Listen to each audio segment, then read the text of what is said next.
Integrity, when no one is watching, begins as a quiet idea rather than a dramatic declaration, rooted in the small, almost invisible moments where choices are made without witnesses, applause, or protection. It lives in the pause before action, in the breath someone takes when they realize that no one would ever know if they chose the easier path instead. In those moments, integrity is not about reputation or reward, but about alignment between values and behavior. It is the discipline of remaining faithful to one's principles even when silence would hide compromise. The power of this concept lies in its loneliness, because the absence of observers removes both fear and validation, leaving only conscience as a guide.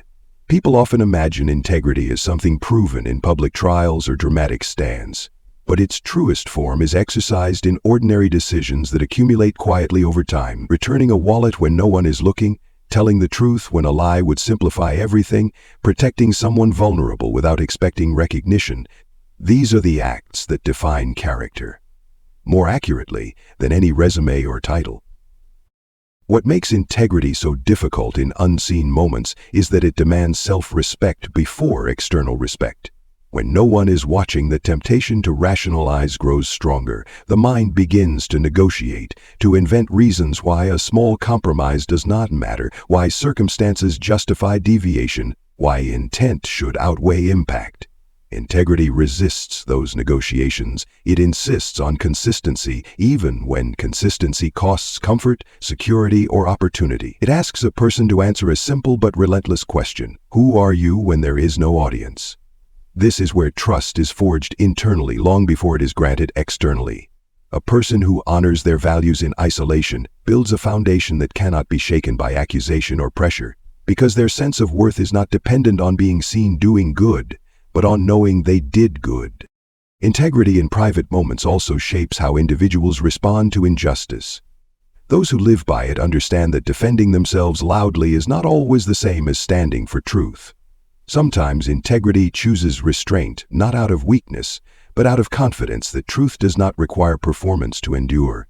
This restraint is often misunderstood, especially in environments that reward visibility over substance. Yet over time, consistent private integrity produces a public credibility that cannot be manufactured. When evidence eventually emerges, it aligns naturally with behavior, revealing a pattern rather than an exception. That alignment is what makes integrity persuasive. It tells the same story whether someone is watching or not. This principle extends beyond individuals into institutions, families, and cultures. Organizations that value integrity when no one is watching design systems that do not rely solely on surveillance or punishment, but on shared values and mutual accountability. They understand that ethics programs fail when they exist only on paper, and succeed when they are lived in everyday interactions. In such environments, people feel safer choosing the right path because they know it will eventually be recognized, even if not immediately. Integrity becomes a quiet language spoken through actions rather than slogans, shaping trust in ways that no marketing campaign can replicate. It is slow, often uncomfortable, and deeply transformative because it changes not just outcomes but identity. A single father's quiet strength emerges not from dramatic heroism, but from persistence, responsibility, and an unspoken commitment to show up every day despite exhaustion and uncertainty. Quiet strength is often overlooked because it does not announce itself. It does not seek sympathy or admiration, and it rarely demands acknowledgement. It is found in routines repeated without complaint, in sacrifices made without negotiation, and in resilience practiced without audit. This strength is built through consistency rather than intensity, through presence rather than performance. It shows itself in early mornings, long commutes, careful budgeting, patient listening, and the steady reassurance offered to a child who depends on stability in a world that feels unpredictable. What defines this quiet strength is not the absence of struggle, but the refusal to let struggle dictate character. Single parents often carry the weight of multiple roles simultaneously: provider, protector, teacher, emotional anchor, without the luxury of delegation. The strength required to do this well is not loud or forceful. It is controlled, deliberate, and deeply grounded. It involves making decisions with long-term consequences in mind, even when short-term relief is tempting. It means modeling values through behavior rather than instruction. knowing that children learn more from what they observe than from what they are told. In this way, quiet strength becomes a form of leadership exercised within the home, shaping future perspectives long before they are tested by the world. This kind of strength also involves dignity under pressure. When judgment or misunderstanding arises, the instinct to react defensively is natural, but quiet strength often chooses patience instead.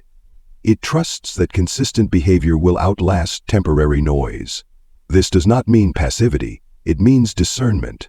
Knowing when to speak and when to remain silent requires emotional intelligence and self-control, especially when one's actions are being misinterpreted. Quiet strength absorbs frustration without allowing it to harden into bitterness, because it recognizes that resentment drains energy needed elsewhere. The focus remains on responsibility, on the child watching closely, learning how adults respond to adversity. There is also tenderness within this strength, an ability to be gentle without feeling diminished. Nurturing, encouragement, and emotional availability coexist with firmness and boundaries. This balance challenges outdated notions that strength must be aggressive or dominant. Instead, it presents strength as reliability, as the assurance that someone will be there regardless of circumstance. For a child, this reliability becomes a blueprint for trust, teaching them that security is built through actions repeated faithfully over time. For the parent, it becomes a source of identity rooted not in external validation, but in lived values. Quiet strength often goes uncelebrated because it blends into normalcy, but its impact is profound. It creates environments where growth is possible, where fear is minimized, and where hope feels reasonable. Over time, this strength compounds, influencing not only the child's future, but also the broader community. As values modeled in one household ripple outward, it stands as a reminder that the most powerful examples of character are often the least visible, carried silently by those who understand that doing what is right is not a performance, but a responsibility that does not require recognition. False accusations and silent dignity unfold in the space where truth and perception collide, a place where character is tested not by what one has done, but by what others believe. False accusations carry a unique cruelty because they attack identity rather than action, forcing a person to defend not just behavior, but morality itself. In such moments, the instinct to shout, to retaliate, to expose every detail in self-defense can feel overwhelming. Silence, however, is not always surrender. When chosen deliberately, it becomes a disciplined act of dignity. Silent dignity is the refusal to let false narratives dictate one's conduct, the decision to remain anchored to truth rather than swept into chaos. It is not rooted in fear but in self-command, in the understanding that credibility built over time cannot be erased by a single accusation. The emotional toll of false accusations is profound. They isolate, turning familiar spaces into hostile territory and trusted colleagues into distant observers. Every glance feels loaded, every whisper magnified. In this environment, dignity becomes an internal refuge.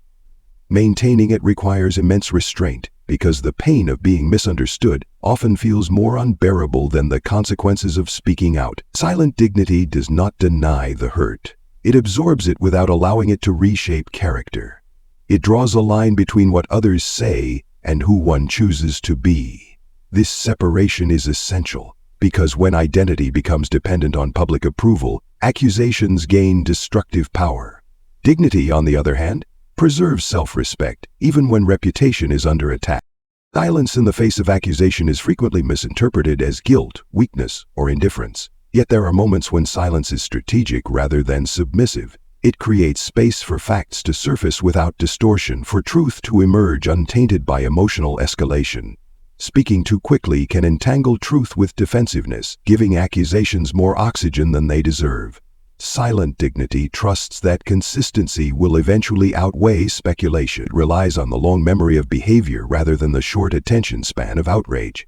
This trust is not naive, it is grounded in the understanding that truth has endurance, while falsehood requires constant reinforcement to survive. Maintaining dignity under accusation also protects the accuser from becoming the defining focus. By refusing to engage in public sparring, the falsely accused avoid validating the narrative that conflict itself is the story. Instead, the focus remains on conduct, on how one continues to act despite pressure. This approach requires emotional discipline, because it means enduring discomfort without immediate relief. It also requires confidence in one's values, because dignity without conviction collapses under scrutiny. The strength of silent dignity lies in its patience, in its willingness to wait for resolution without compromising principles along the way. This restraint does not mean inaction. Behind the silence is often careful documentation, cooperation with proper processes, and quiet reliance on truth rather than spectacle. Silent dignity understands the difference between defending oneself and performing innocence. It recognizes that genuine credibility does not need theatrics. Over time, this posture reshapes perception. Observers begin to notice the contrast between rumor and reality, between accusation and behavior. When truth finally becomes visible, it arrives with greater force because it has not been diluted by reaction. The vindication that follows is not just external, it is internal, rooted in the knowledge that one remained whole through the ordeal. Leadership, redefined by accountability, shifts the focus from authority to responsibility, from image to action. Traditional notions of leadership often emphasize decisiveness, confidence, and control, but accountability introduces a deeper dimension: the willingness to acknowledge error and correct it publicly. This form of leadership does not weaken authority, it strengthens it by grounding it in trust. Accountability requires leaders to place truth above ego, to accept discomfort in the service of integrity. It is a redefinition because it challenges the belief that leaders must always appear infallible. Instead, it asserts that credibility grows when leaders demonstrate honesty about their own limitations. Accountable leadership begins with listening, especially when information is inconvenient or unsettling. It resists the temptation to protect status at the expense of fairness. When leaders choose accountability, they signal that standards apply universally, not selectively. This consistency is crucial for organizational health because it reduces fear and encourages ethical behavior at every level. Employees observe not just what leaders say, but how they respond when confronted with evidence that contradicts their assumptions. A leader who corrects course openly models humility and courage, setting a tone that values truth over hierarchy. Accountability also involves taking responsibility for the consequences of leadership decisions, even when those consequences were unintended. It recognizes that impact matters as much as intent.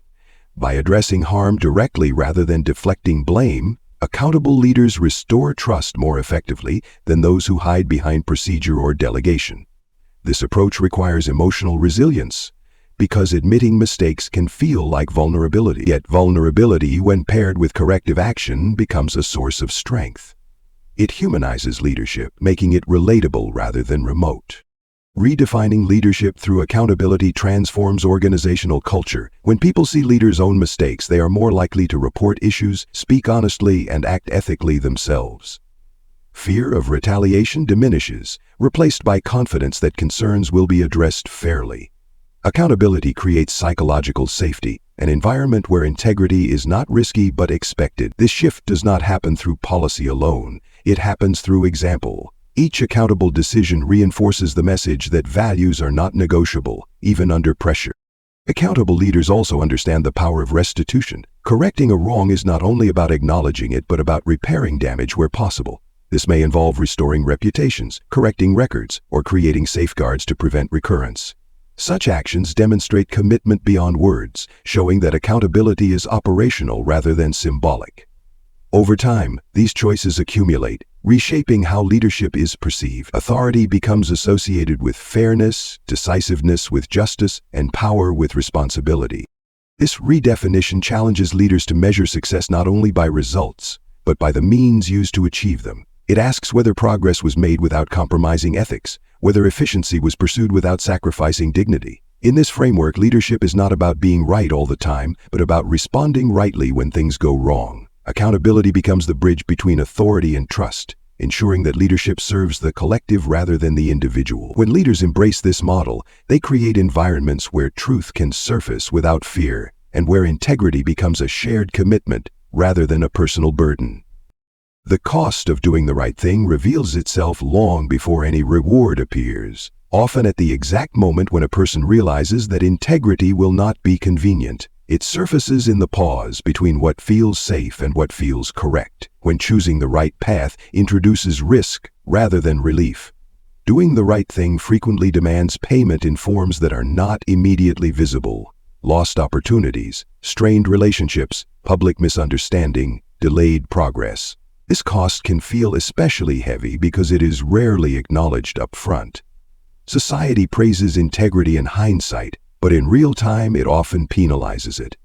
The individual who chooses what is right may find themselves isolated, questioned, or even punished, not because they are wrong, but because their choice disrupts comfort, exposes weakness, or challenges existing narratives.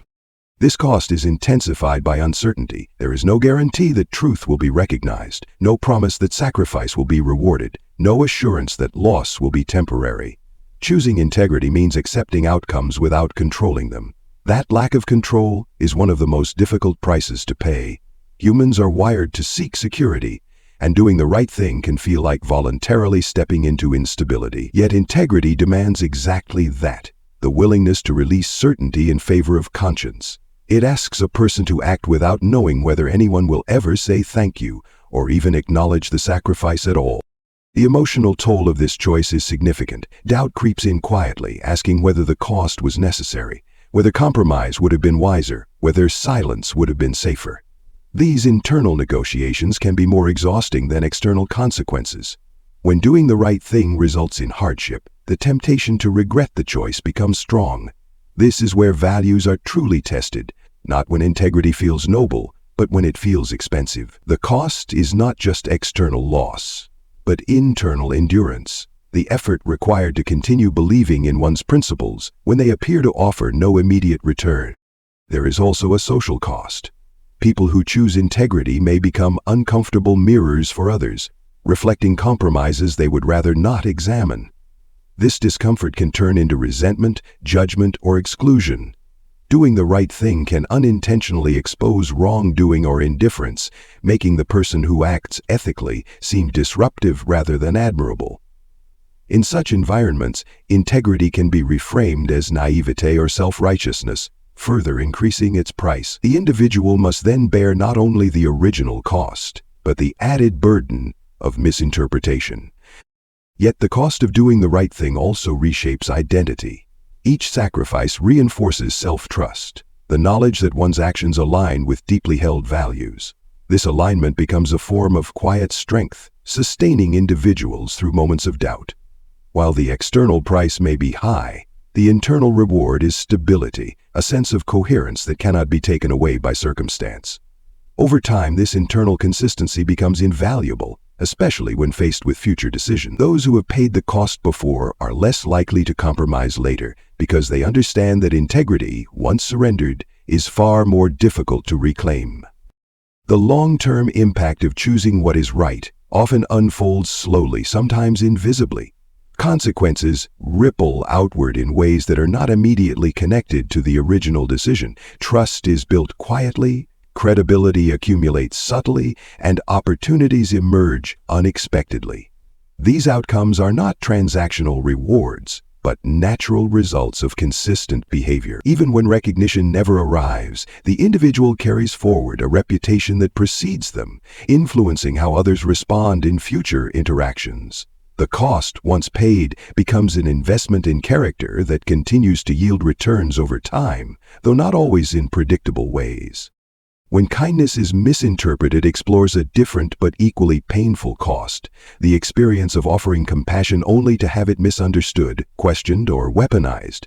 Kindness is often assumed to be universally welcomed, but in reality it can provoke suspicion, especially in environments shaped by competition, fear, or past harm.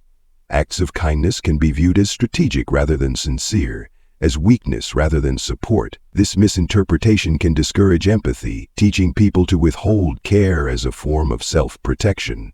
The result is a cycle where kindness becomes rare, precisely because it is risky. The pain of misinterpreted kindness lies in its vulnerability. To be kind is to open oneself to connection, to risk being seen and judged. When that openness is met with doubt or accusation, it can feel like a personal rejection, not just of the act, but of the intention behind it. This can lead to self-censorship, a retreat into emotional distance to avoid further harm. The individual may begin to question their instincts, wondering whether compassion was a mistake, whether restraint would have been wiser. Over time, repeated misinterpretation can erode confidence in one's own goodness. Kindness is often misread because it disrupts expectations. In environments where self-interest is assumed, altruism appears suspicious. People project motives onto kind actions, searching for hidden agendas because they cannot reconcile generosity with their understanding of human behavior. This projection says more about the observer than the actor, but the impact is still felt by the one who offered kindness. They must then decide whether to continue acting from their values or adapt to protect themselves from further misunderstanding. There is also a power dynamic at play. Kindness offered across perceived boundaries, whether social, professional, or emotional, can be especially vulnerable to distortion. When roles are unequal, kindness may be reframed as manipulation or opportunism. The giver becomes subject to narratives they did not create and cannot easily control. This creates a paradox where doing something humane requires navigating inhumane assumptions. The emotional labor involved in sustaining kindness under these conditions is substantial, requiring resilience and self-assurance. Despite this, kindness retains its transformative potential precisely because it is risky. When kindness is offered without expectation, it challenges cynical assumptions and introduces the possibility of trust. Even when misinterpreted initially, its impact may surface later, after reflection or evidence reshapes perception. The individual who continues to act kindly despite misunderstanding demonstrates a depth of character that cannot be easily dismissed. This consistency becomes a quiet rebuttal to false narratives, showing through behavior what words cannot always correct. Kindness also shapes the giver as much as the receiver. Choosing to remain kind in the face of misinterpretation reinforces empathy as a core identity rather than a conditional behavior. It affirms that values are not contingent on external validation. This does not mean accepting harm indefinitely, but it does mean refusing to let suspicion extinguish compassion entirely. Boundaries may become firmer, discernment sharper, but the commitment to humanity remains intact. In the broader context, misinterpreted kindness reveals the fragility of trust within systems and communities. It highlights how fear and assumption can distort even the most well-intentioned actions. Addressing this requires more than individual resilience. It requires cultural shifts that reward empathy rather than punish it. Until then, those who choose kindness must often bear its cost alone, navigating misunderstanding with grace and patience. The intersection of doing the right thing and offering kindness is where moral courage is most visible. Both require action without assurance, generosity without guarantee. Both involve costs that are rarely reimbursed immediately. Yet both shape environments in subtle but lasting ways, influencing norms, expectations, and future behavior. Individuals who persist in these choices become reference points, examples that others may not praise publicly but quietly observe and remember. Over time, these examples accumulate, altering what is considered possible, acceptable, or admirable within a community. The willingness to pay the cost of integrity and endure the misinterpretation of kindness reflects a deep commitment to values over validation.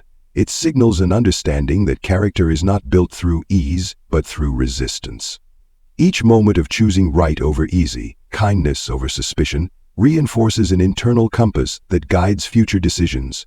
This compass does not eliminate hardship, but it provides direction when paths are unclear. In a world where shortcuts are tempting and cynicism is common, such consistency stands out not because it demands attention, but because it remains steady even when attention fades. From judgment to redemption traces the fragile journey between condemnation and restoration, revealing how quickly perception can harden into certainty and how slowly truth is allowed to speak. Judgment often arrives without invitation, formed from fragments, rumors, or partial images, and once it settles, it reshapes how every action is interpreted. A person under judgment is no longer seen as complex or human, but as a symbol of a story others have decided to believe.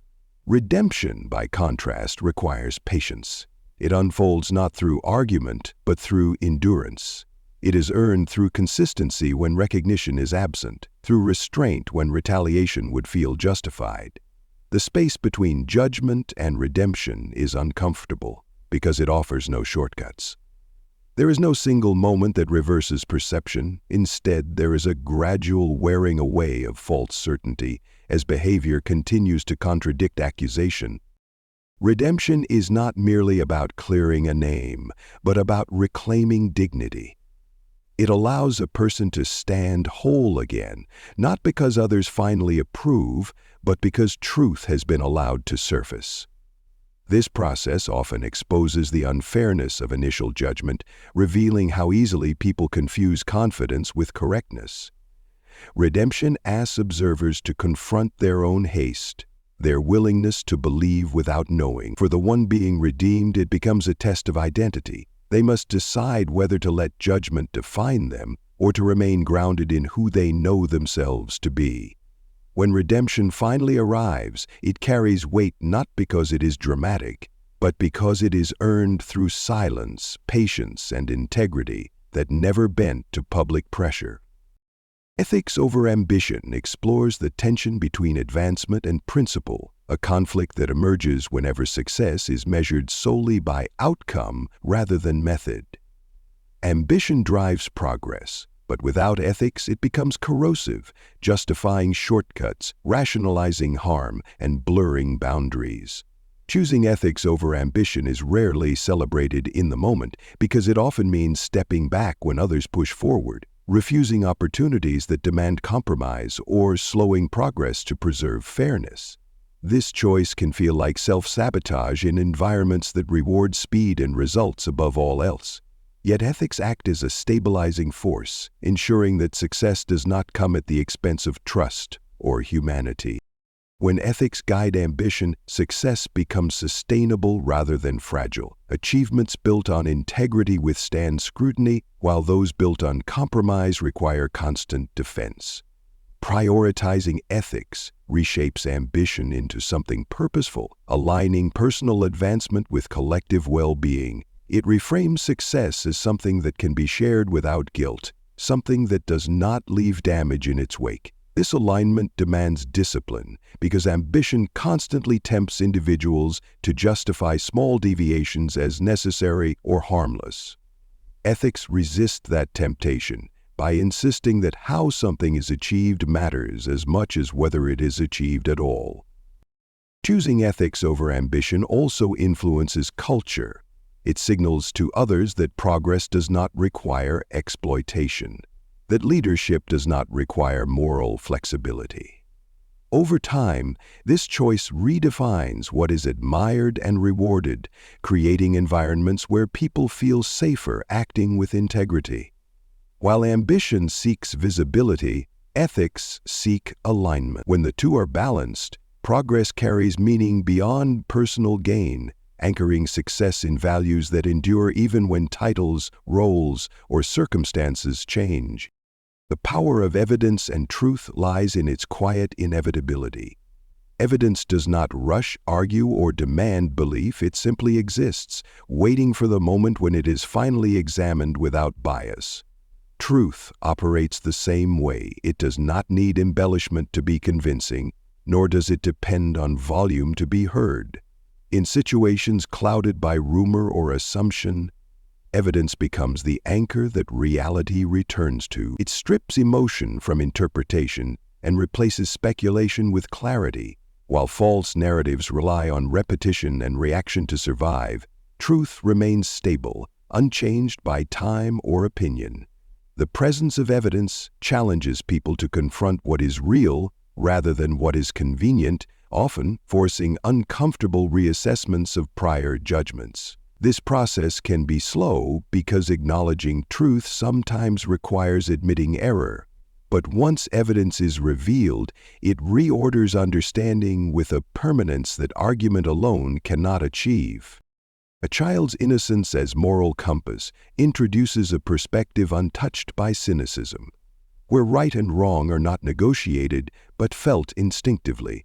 Children interpret the world through fairness, care, and consistency, responding not to status or justification but to behavior. Their innocence becomes a mirror, reflecting actions without distortion. When adults are guided by this lens, decisions simplify because complexity gives way to clarity. Asking what lesson is being modeled becomes more important than what outcome is being secured. A child's trust creates accountability, encouraging adults to choose actions they would feel proud explaining. This innocence does not ignore hardship. It reframes it, emphasizing compassion over calculation. As a moral compass, it points steadily toward integrity, reminding those who follow it that values are not abstract concepts, but lived examples absorbed through everyday choices. Workplace culture and moral responsibility emerge from the invisible agreements that govern how people treat one another when policies fall silent.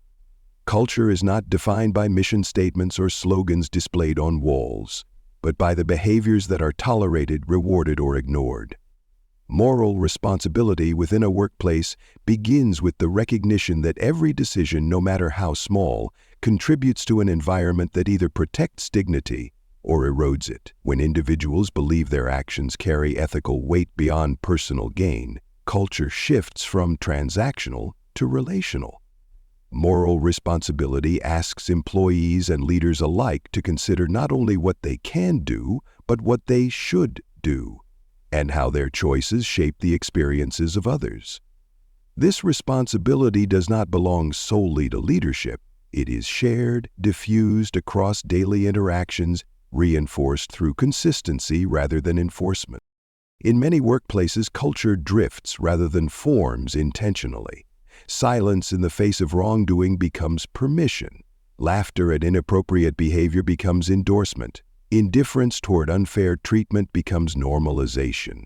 Moral responsibility interrupts this drift by requiring awareness and courage. It challenges individuals to recognize their role not just as workers, but as participants in a moral ecosystem. Every workplace decision sends a signal, whether intentional or not. When ethical breaches are overlooked for the sake of productivity or profit, the message received is clear: outcomes matter more than people. Over time, this message reshapes behavior, encouraging shortcuts, discouraging honesty, and fostering fear. Moral responsibility resists this erosion by insisting that how work is done matters as much as what is accomplished. A culture rooted in moral responsibility values consistency over convenience. It does not apply standards selectively based on rank, popularity, or perceived usefulness. When responsibility is shared, accountability becomes credible. Employees are more likely to speak up when they believe concerns will be addressed fairly rather than punished. This psychological safety is essential for ethical workplaces because fear silences truth long before misconduct becomes visible. Moral responsibility creates space for transparency, where mistakes can be acknowledged without humiliation and corrected without retaliation. Such environments do not eliminate conflict, but they handle it with respect, preventing harm from being compounded by neglect. Leadership plays a critical role in shaping this culture, not through authority alone, but through example. Leaders who accept responsibility for outcomes, including failures, establish trust. They demonstrate that ethics are not obstacles to success, but foundations for it. When leaders deflect blame or ignore injustice, they model avoidance, teaching others to protect themselves rather than the collective. Moral responsibility in leadership requires humility, the willingness to listen, to admit error, and to act decisively when values are threatened. This behavior sets expectations more powerfully than any formal training program because it shows that ethics are lived, not merely taught. Workplace culture is also shaped by peer behavior. Colleagues influence one another through informal norms, shared attitudes, and everyday choices. Moral responsibility at this level involves refusing to participate in gossip, resisting pressure to compromise, and supporting those who are treated unfairly. These actions may seem insignificant individually, but collectively they define the moral climate. When people know they are not alone in choosing integrity, courage becomes contagious. Conversely, when ethical behavior is isolated, it becomes risky. A responsible culture reduces that risk by reinforcing shared values, making ethical choices feel supported rather than exceptional. The impact of moral responsibility extends beyond internal dynamics. Organizations carry their culture into the communities they serve, influencing trust, reputation, and long-term viability. Customers, partners, and stakeholders respond not only to products or services, but to how organizations conduct themselves under pressure. A workplace that prioritizes moral responsibility builds credibility that cannot be purchased through branding alone. This credibility becomes especially important during crises, when decisions are scrutinized and values are tested. Organizations with strong ethical cultures respond with clarity and consistency, while those without struggle to maintain legitimacy. Moral responsibility also demands reflection. It requires individuals and organizations to examine their practices regularly, questioning whether stated values align with lived behavior. This reflection is uncomfortable because it exposes gaps between intention and impact. Yet without it, culture stagnates. Responsibility involves the willingness to evolve, to address blind spots, and to correct course when necessary. It recognizes that ethics are not static rules, but ongoing commitments shaped by context and consequence. Through this process, workplaces become not just sites of productivity, but communities of accountability, where people feel seen, respected, and valued. Redemption through action, not words, centers on the understanding that trust is repaired through behavior, not declarations. Apologies may open the door to reconciliation, but it is action that determines whether that door remains open. Words are easy to offer in moments of pressure. Action requires sustained effort over time. Redemption begins when individuals or organizations accept responsibility without qualification, acknowledging harm without minimizing it. This acceptance creates the possibility of change, but it is only the beginning. True redemption demands visible, consistent actions that demonstrate learning and commitment to doing better. Action-based redemption recognizes that harm leaves residue. Even after apologies are issued, skepticism remains. Those who are affected watch closely, looking for signs that change is real rather than performative. This scrutiny is not cynicism, it is self-protection. Redemption respects this reality by prioritizing accountability over image management. It focuses on correcting systems, restoring trust, and preventing recurrence. Each corrective action becomes evidence, gradually outweighing past mistakes. Over time, patterns of behavior replace narratives of failure, allowing credibility to be rebuilt piece by piece. Redemption through action also requires patience. There is no accelerated path to restoring trust once it has been broken. Attempts to rush forgiveness often backfire, appearing dismissive of harm. Action-based redemption allows time to do its work, understanding that consistency is more convincing than urgency. This approach demands resilience because progress may not be immediately acknowledged. Those seeking redemption must be prepared to act rightly even when appreciation is absent. This discipline distinguishes genuine change from reputation repair. In organizational contexts, redemption through action often involves structural reform. Policies may need revision, leadership roles may require reassessment, and accountability mechanisms may need strengthening. These changes signal seriousness, showing that lessons have been integrated into operations rather than confined to statements. When organizations invest resources into ethical reform, they demonstrate that values are priorities, not public relations tools. Employees notice these investments, interpreting them as signs of respect and responsibility. Over time, such actions reshape culture, turning past failures into catalysts for improvement. At the individual level, redemption through action involves humility. It requires listening to those harmed, accepting feedback without defensiveness, and adjusting behavior accordingly. This process can be uncomfortable as it challenges self-perception and exposes vulnerability. Yet humility is essential because redemption is not about restoring pride, but about restoring trust. Actions grounded in humility invite reconciliation by showing that the focus has shifted from self-preservation to repair. Redemption is also sustained through accountability. Those seeking it must welcome oversight, understanding that trust grows when transparency replaces secrecy. Accountability ensures that commitments are monitored and maintained, preventing regression once attention fades. This openness reinforces the sincerity of change, reassuring others that progress is not temporary. Over time, accountability becomes internalized, transforming behavior from obligation to habit.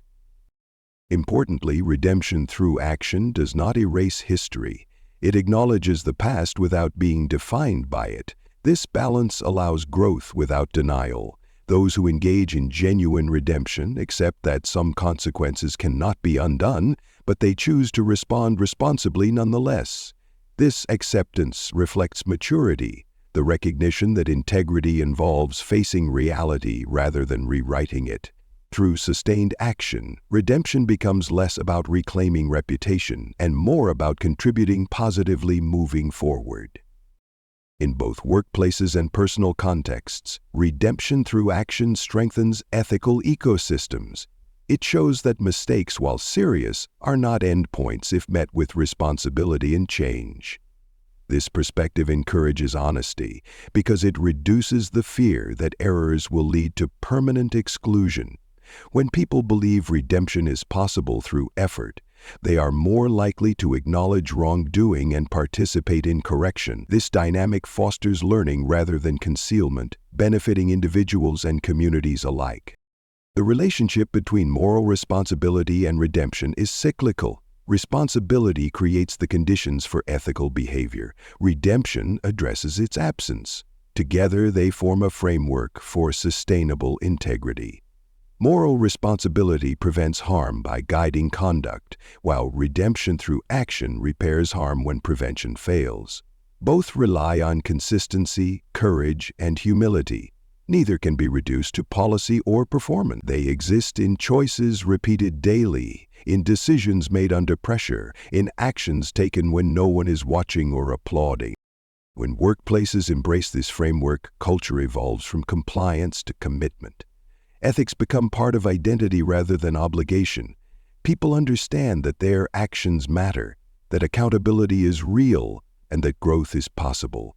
This understanding transforms how individuals relate to one another, replacing fear with trust and suspicion with respect. Over time, such environments attract those who value integrity, reinforcing the culture further. Ultimately, moral responsibility and redemption through action redefine success. They shift focus from short-term gains to long-term credibility, from appearances to substance. They remind individuals and organizations that reputation is not built through perfection, but through how imperfection is handled. Each responsible choice, each corrective action, contributes to a narrative of integrity that withstands scrutiny. This narrative does not rely on declarations or promises, but on lived behavior that aligns values with action, creating cultures where respect is practiced, accountability is expected, and trust is earned through what is done rather than what is said. On this channel, we don't chase noise, we build meaning. Every story you hear here is crafted to remind you that integrity still matters, that quiet strength still counts, and that doing the right thing is never wasted, even when the world says otherwise. If you want more stories like this, stories that stay with you long after the screen goes dark, make sure you subscribe now. Subscribing tells YouTube this kind of storytelling deserves to be shared, and it ensures you won't miss the next story that could change the way you see the world. Before you go, take a second to like this video. That single action helps this story reach people who need it but haven't found this channel yet. It's how meaningful content survives in an algorithm-driven world. Now I want to hear from you. Did this story restore your faith in people or challenge the way you see integrity and leadership? Drop a comment below and share the moment that hit you the hardest. Your comment isn't just feedback, it helps build a community around values, not just views. And if you know someone who needs to hear this story, someone who's been misunderstood, judged, or quietly doing the right thing without recognition, share this video with them. Stories grow when they're passed hand to hand. This channel isn't about going viral for a moment, it's about building something lasting. If you believe stories still have power, if you believe character still matters, and if you believe silence can sometimes speak louder than words, you're welcome here. Subscribe now, turn on notifications, and stay with us. Because the next story is already coming, and it might be the one you didn't know you needed.